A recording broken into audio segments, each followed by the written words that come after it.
General Theory of Verbal Humor or GTVA by Raskin and Attardo in 1991 in an article titled Script Theory Revisited Joke Similarity and Joke Representation Model. General Theory of Verbal Humor or GTVH is a comprehensive framework for understanding how verbal humor works, developed by Salvatore Attardo in 1991.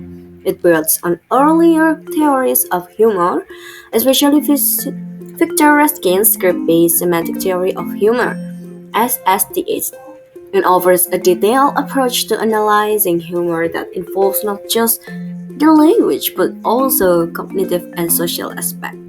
The first one, background of the theory. The theory aims to provide an understanding of how verbal humor functions in communication. It provides a framework for understanding the key elements that make humor work, which are crucial for preserving the humor when translating it into another language or culture. The first one, background of the we can find humor in various media such as movie, books, advertisement, music, and many more. We can also have you heard about there's a saying goes, if there is no tragedy, then you cannot make comedy. So, this theory has relations with our topic in humor. It provides a framework for understanding the key elements that make humor work, which are crucial for preserving the humor when translating it into another language or culture. So, this theory and its contribution has a great impact on the field of translation because it provides a cultural and social perspective where translating sentences from one language to the target language requires knowledge of the language of the source text.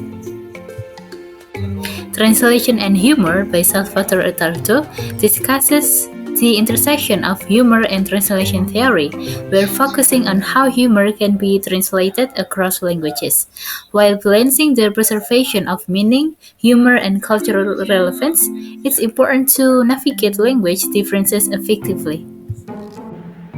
Each humor has six elements or hierarchy knowledge resources.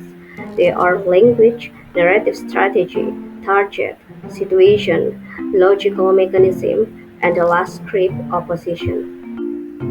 What is the strategy for translating humor? Number one, when translating humor, it is essential to preserve all six elements to ensure that the humor remains intact in the new language and cultural context.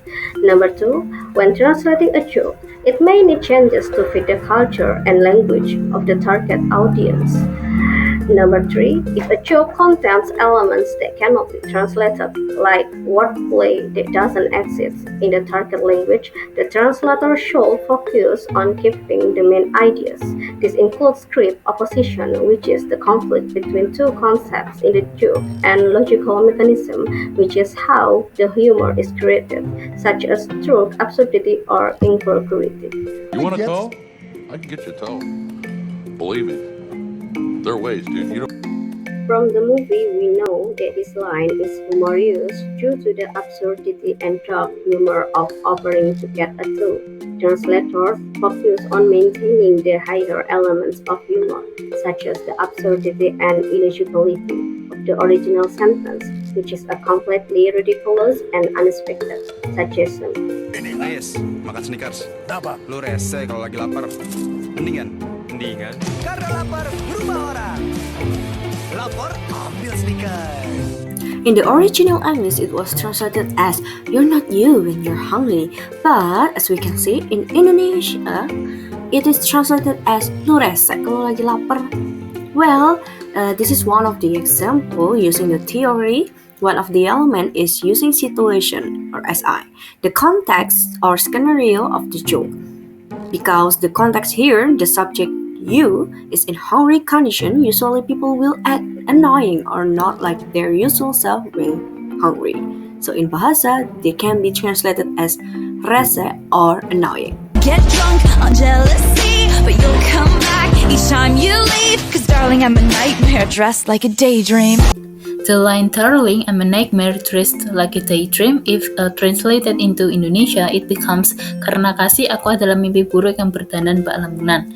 And this is a good example of script opposition because it puts together two opposite ideas, which is mimpi buruk and lamunan and nightmare and daydream. This line contrasts something scary with something sweet, and creating irony and a sense of humor. And it works well because the opposition is clear, strong, and emotionally impactful, and the translation keeps that contrast, so the meaning and effect remain the same.